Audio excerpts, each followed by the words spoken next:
Hey everyone, and welcome back. Today we're doing a deep dive on something a little different, body hair. And we're going beyond just trends. We're really going to get into how people think about body hair, especially for women. It's changing right now. It is. It's so interesting to see you have these classic beauty standards, and then you have this whole body hair acceptance thing happening. Like we're right in the middle of a huge cultural shift. Yeah, definitely. And to help us understand all this, we have a bunch of different sources. Like we have some recent articles from France, from Le Monde in 20 minutes, and then we have an article from a regional French news site, and even a blog post about period underwear. Oh, wow. And then we have a little snippet from a magazine from Belgium. That's a pretty interesting mix. So we can look at trends, but we can also look at the social pressure and gender expectations that are like underneath all of that. Totally. Okay, so let's start with this whole no-shave movement. Have you heard of January? Is that like a real thing, or is it just like an internet thing? Well, January is a thing. It's a social challenge where women say, okay, I'm not going to shave for all of January. And it's all about questioning those societal norms around female body hair that we have. So it's like a statement, but are women really doing it? Like, are we seeing real change in how people behave? Well, an IFOP survey from 2021 showed more and more women, especially under 25, are saying no to shaving. Like 34% of women 18 to 24 said they were removing hair less often after that first COVID lockdown. Wow, that's a big change. It seems like the younger generation is kind of leading this. Yeah, and Le Monde had a good article about this, like how these young women are pushing back against what they call hair removal dictates. And it's seen as empowerment. They're taking inspiration from like the body positivity movement and feminist movements. And Lamont even told a story about this 24-year-old student, Maya, and she stopped shaving at first because it cost money. But then it became this feminist statement for her. It's pretty cool how something that's practical can become something much bigger. Right. It shows how these personal choices can be acts of defiance against what society says. But it also makes you think about the bigger picture, the whole sociological side of things. Right. It's not just about what one person chooses. There's this whole layer of access and privilege, too. Exactly. Like in the France 3-oxytocin article, there's a quote from this sociologist, Stéphane Hayes. He says that, yeah, your social economics totally plays a part in how you feel about body hair. It's not a level playing field. And he said women with less money might be more likely to just embrace body hair because they have to. But it brings up this really interesting question. Yeah, like, is it easier for certain women to just go natural? Like, is it seen as more acceptable or even fashionable for certain groups? It's something to think about. We think of trends as universal, but it's really much more complicated than that. This all makes me think about what men think. It's funny how so many articles focus on how men see women's body hair, as if that's what matters. Yeah, it's like women's choices about their own bodies have to be okayed by men. That's frustrating for sure. But actually, that same IFOP survey, 70% of men said they were fine with a partner not removing pubic hair. So much for that stereotype that men want women to be hairless. Stereotypes could be so wrong. There was this one little detail from the Belgian magazine Le Libre that really caught my eye. They were talking about this fitness blogger, Morgan McKenna's, and she stopped shaving for like a year. Oh yeah, I remember reading about her. What happened? Did people freak out? Yeah, she said she got negative comments from kids at a pool. Kids. Seriously. That's crazy how these norms are so ingrained that even kids are saying what's acceptable for a woman's body. It makes you wonder, like, where does it all come from and why does it stick around for so long? I know. It's like body hair on women is seen as wrong or bad, which is so weird when you really think about it. It's so weird. And it wasn't always like this. The Blooming blog, it's a blog about period underwear, of all things, they actually had a really smart take on this. Really? What did they say? So they were saying that for a long time, body hair was actually seen as strong and powerful, which of course were qualities usually given to men. It's like over time, people tried to make women more feminine by taking away those qualities. And body hair was part of that. That's so interesting. It makes you think about how these ideas about gender have changed, or like maybe even been manipulated over time. Yeah, it raises a big question. What would it take for us to just see body hair as like a neutral thing, like eye color, not something that's about gender? That's a great question. Like, imagine if our bodies could just be hairy or not without all this bandage. That would be so freeing. It would. Like, body hair is just a normal part of being human. But we can't forget about the practical reasons why people don't shave. Yeah, the Blooming blog talked about this too, like saving time and money, that's always good, and avoiding all the ingrown hairs and razor burn. That makes a lot of sense. It really does. It's cool how something so simple, not shaving, can become a statement or even a lifestyle choice. It's not about being lazy. It's about having control over your own body. So it seems like there's this whole movement, especially with younger women, to say enough is enough. They're redefining beauty standards. But if social media and the media are still showing mostly hairless women, are we really seeing a big change? Or is body hair positivity just another trend? That's a great question. It's hard to say. There's a lot more to talk about here. Let's move on to another part of this. It's so true. The media has such a big impact on how we see beauty. It's like we're always seeing images of perfect bodies, and they're usually hairless. Oh, yeah, totally. The media's influence is huge. And with social media, it's like everywhere. Which brings us back to that question, is this body hair thing a real change or just a trend, like all those fad and things that come and go? Yeah, it's hard to say. And to make it even more confusing, the data doesn't even really point to one trend. Remember that IPOP survey we were talking about? The one where most men were okay with the body hair? Yeah. Well, that same survey said that while more women are keeping their body hair, there are also more women getting Brazilians. Wait, so are they shaving more or less? It's kind of confusing. I know, right? That's what's so interesting. It seems like women are doing both. Like they're rejecting the old beauty standards, but also still kind of following them. It shows you how there's this tension between making your own choices and the pressure to fit in. So some women are saying, I'm keeping my hair, and others are going for even more hair removal. It's like they're going in two opposite directions. Exactly. It's almost like women are fighting with themselves. Like they're trying to figure out what they really want while society's telling them something else. And those messages can be so strong, especially for young women who are still figuring out who they are and how they want to look. No wonder they're confused about body hair. For sure. Think about all the pictures they see on Instagram and magazines and even in movies. It's all these perfect airbrushed bodies and usually no body hair. It's easy to see how that makes you feel bad about yourself. It's not even just those outside pressures either. It's that feeling we get inside where we judge ourselves based on these impossible standards. It's like we've learned to be our own worst critics. Exactly. It's that voice in your head that says you're not good enough or pretty enough or smooth enough. It's really hard to ignore that voice, especially when society's been saying the same thing for so long. Yeah, like we all have this invisible rule book about how women should look, and it tells us what to wear, how to do our hair, and what to do about body hair. And that rule book usually says body hair is bad, especially for women. But it makes you wonder, who made up those rules? And why are we still following them today? I know, right? Where did they come from, and why do we feel like we have to follow them? It's probably a mix of history and culture and marketing. Like, history is a big part of it. There are centuries of tradition and ideas about beauty. And culture plays a part, too. Different cultures think about body hair in different ways. So it's like tradition, social pressure, and culture all mixed together.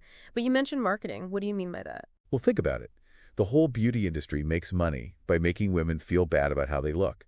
They're always telling us to buy more stuff to fix our problems, whether it's wrinkles or cellulite or body hair. The more insecure we feel, the more money we spend trying to be beautiful. You mean the pressure to remove body hair is all about money? Like they create a problem so they can sell us the solution? Exactly. There's a huge industry built around hair removal. Razors, waxing, laser treatments. It's worth billions of dollars.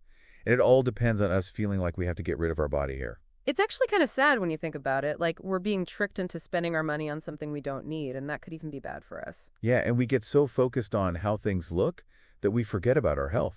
Like hair removal can give you razor burn and ingrown hairs, and even worse problems from waxing or lasers. And don't forget all the time and energy we waste on it. Shaving, waxing, plucking, it never ends. And everybody is different. What works for one person might not work for another. There's no one right way to do it.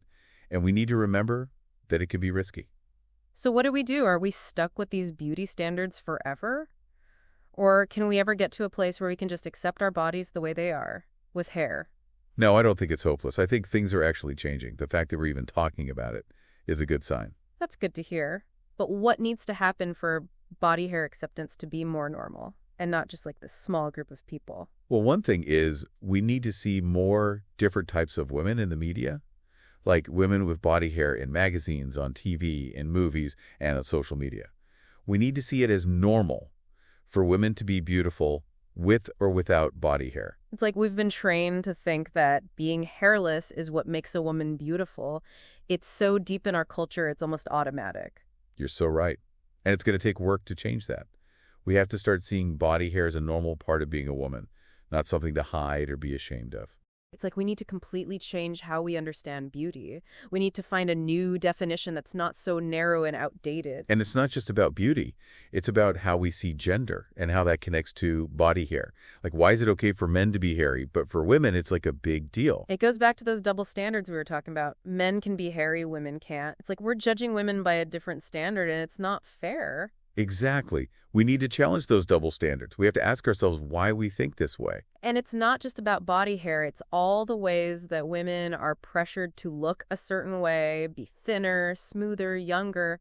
It's exhausting. It really is. Body hair is just one part of it. It's about seeing that beauty comes in all shapes, sizes, colors, and, yeah, levels of hairiness. It's about celebrating all the different kinds of bodies and not saying there's only one way to be beautiful. That's such a great message, especially for younger women. They need to be able to make choices about their bodies without feeling ashamed. You got it. It's about giving women the freedom to be themselves, to celebrate their bodies no matter what anyone else says. And it's not just individual choice, right? We need to create a society where everyone feels comfortable in their own skin, hairy or not.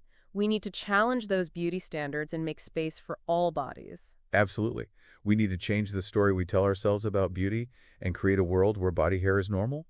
It's about celebrating all kinds of beauty. I love that. Celebrating all kinds of beauty. That's something I think our listener can really relate to. This has been such an insightful conversation. Me too. It's great to do these deep dives and really think about these things. Anything else from our sources stick out to you? You know what there is? Remember that Belgian magazine article about Morgan Mikenes, the fitness blogger who stopped shaving for a year? Oh yeah, the one who got those comments from the kids at the pool. Her story is really something. It's about having the power to choose and to stand up for what you believe in, even when it's hard and people criticize you.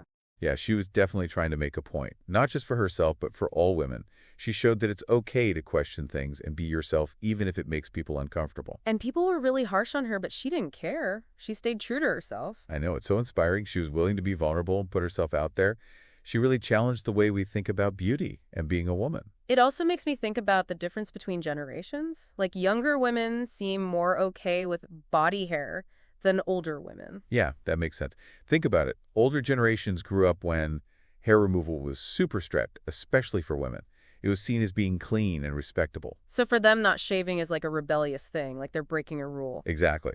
But younger women grew up with all these different beauty standards because of the internet and social media. They've seen more women challenge the old ideas and accept their bodies. They're making new rules about beauty, and they're not afraid to try new things. I know it's exciting to see. It shows things are changing and the old rules are being questioned. There's a new generation coming up with a whole new perspective on beauty. But even with young people, there's a lot of different opinions on body hair. It's not like everyone agrees. There are still lots of young women who shave. Oh, totally. Everyone has their own choices. The important thing is that it's a choice. It's not something you have to do. That's so true. It's about being free to choose what's right for you without being judged. And that freedom is something we should all be fighting for, no matter how old we are, or our gender, or anything. You know, this whole conversation has made me think about my own feelings about body hair. I've always shaved pretty regularly, but now I'm wondering why. Do I like it, or do I feel like I have to? That's a good question. A lot of women are asking themselves the same thing. We're starting to question those habits we have and wondering if they really fit with who we are. It's like I'm finally seeing all the pressure that's been making me make these choices without even realizing it. Yeah, it's a process of unlearning and relearning. We have to forget those old messages and learn what it means to be comfortable with ourselves. And that can be hard. It's not always easy to break free from what society says and accept ourselves. It's definitely hard, but it's worth it. Because in the end, it's about taking back our bodies and our power. It's about saying, this is my body, and I get to decide what I do with it. I love that. Taking back our bodies and our power. It's about owning our choices and rejecting those old beauty standards that don't work for us anymore. Yes, it's about being ourselves, hairy or not, and knowing that true beauty comes from inside, not from trying to be what someone else says you should be. That's something everyone can understand. It's about self-love, accepting ourselves, and celebrating our bodies for what they are. I couldn't have said it better myself. So where do we go from here? How do we keep talking about this and make real change? I think we need to keep having these conversations. We need to keep talking about the pressure women face, challenge those old beauty standards, and show more diversity in the media. Exactly. We need to keep talking and encourage women to share their stories. That's how we can get rid of the shame and create a society where everyone feels accepted. And we need to support each other, create a space where women feel safe and strong to make their own choices about their bodies without being judged. Yes, we need to build a community where women can come together and celebrate their bodies, talk about their struggles, and help each other accept themselves. You know, thinking about all this, our listeners probably wondering what this means for them. It's one thing to talk about these big ideas, but how do you actually live them? That's a great point. What advice would you give to someone who's feeling conflicted about body hair, who's feeling that pressure, and trying to figure out what's right for them? I think the most important thing is to be kind to yourself. This isn't a race, there's no right answer, and it's okay to feel confused. It's about finding what feels good for you, not what society tells you. And that might mean trying different things. See what you like, what makes you feel good, and don't be afraid to change your mind. It's your body, your rules. You get to decide how you treat it and how you show it to the world. Exactly. And don't be afraid to question those rules that make you feel bad. You don't have to follow them. It's time to make your own rules about beauty. I love that. Make your own rules. That's perfect for this movement. And remember, you're not alone. There are so many people who are accepting body hair and challenging these beauty standards. Yeah, you can find them online, in your community, even with your friends and family. There are so many resources out there. You don't have to do this alone. And if you ever feel lost or alone, reach out. Talk to someone, a friend, a family member, a therapist, or join a group online. There are people who understand and can help you. Remember, you are beautiful just the way you are. Hairy or not, your body is worthy of love and acceptance. Hairy or not. This has been such a great conversation. We've covered so much. I know, right?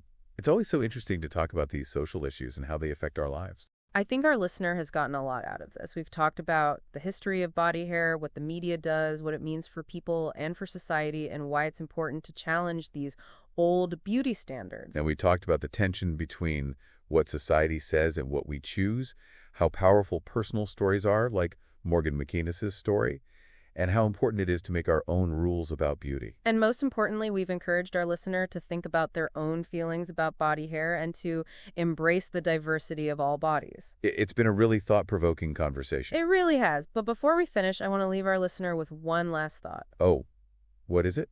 We've talked a lot about the pressure to do things a certain way with body hair, but sometimes we choose to remove hair because it makes us feel good. It's our choice, not because someone's telling us to. Oh, I see what you mean. Like for some people, having smooth skin is how they take care of themselves. It makes them feel confident and good in their own bodies. And that's perfectly fine. That's a really good point. It's not always about fitting in. Sometimes it's about doing what makes you feel good, no matter what anyone else thinks. Exactly. And that's something we forget sometimes when we talk about body image and beauty standards. We focus so much on what other people think that we forget to listen to ourselves and what feels good for us. So, to our listener, I want to say this. Whether you choose to have body hair or remove it, do it for yourself. Do it because it makes you feel good, not because you feel like you have to. That's the perfect way to put it. It is. It's a reminder that we're in control of our bodies and we can make choices that are right for us. And that's so powerful. It really is. So, on that note, I think it's time to wrap up this deep dive. Sounds good. Thanks for joining us for this exploration into the complicated world of body hair. We hope you've learned something and feel empowered to embrace your body, hair or no hair. It's been my pleasure. Until next time, keep those brains buzzing and those bodies beautiful, however you choose to define that. I love it. See you next time. You know, as we've been talking, I just realized something. Something's been bothering me. Mm-hmm. What's up? It's like this whole body hair thing is all about women. What about men? Don't they have any pressure to look a certain way, too? Oh, that's such a good point. You're right. We always end up talking about women. Like, men are just naturally hairy and they can do whatever they want. Yeah, exactly. Like in that France 3 Occitanie article, remember, it says some women don't shave because it saves time or because they don't want razor burn. Uh-huh. But those are reasons for men, too, right? Why aren't we talking about their choices? Like, we're not even hearing their side of the story. I think it's those gender roles again. For men, body hair is part of being masculine. It's expected. So if they don't shave, it's not a big deal. It's just normal, natural, maybe even good. Like, it's just what men do. Be hairy. Right. But for women, it's like she's doing something wrong. It's something she has to explain. Like it's this big rebellion. It's those double standards again. We expect different things from men and women, and it shows up everywhere. For sure. It makes you realize that we need a bigger conversation about body hair, one that includes everybody, not just women. We need to ask men about their experiences, what pressures they feel, the choices they make. Yes, totally. We need to stop saying men should be hairy and women should be smooth. Everyone should be able to decide for themselves. Absolutely. It's about respecting each other and getting rid of those old rules that tell us what we can and can't do. So to our listener, whoever you are, whatever you identify as, whatever you think about body hair, I want to say this. Don't be afraid to challenge those expectations and do what feels right for you. Let's start talking about this in a way that includes everyone, a conversation that's honest and open and respectful. I love that. Open dialogue is so important. Let's celebrate all the different experiences out there, hairy or not. Who knows, maybe someday body hair will just be normal. It won't be about being a man or a woman. Everyone will feel comfortable in their own skin, no matter how much hair they have. That would be amazing. It would. Well, I think that brings us to the end of our deep dive into body hair trends. What a journey. It really has been. We started with French magazines and ended up talking about gender stereotypes. I learned so much, and I hope our listener did too. Me too. It's always so interesting to dig into these social issues and see what's really going on beneath the surface. And I think we did that today. We talked about the history, the pressure, the marketing, the personal stories, and all the different opinions. It all helps us understand body hair better. And we challenged our listeners to think for themselves, to question those old beauty standards, and to see the beauty in all kinds of bodies. Such a good conversation. I agree. So to our listener, we'll leave you with this thought. Embrace your body, whether it's hairy or not. It's yours to celebrate and care for in whatever way feels right for you. Well said. Remember, there's no right way to be. Let's celebrate all kinds of beauty. Until next time, keep those minds open, those hearts full, and those razors. Well, do whatever you want with those razors. Love it. See you on the next deep dive.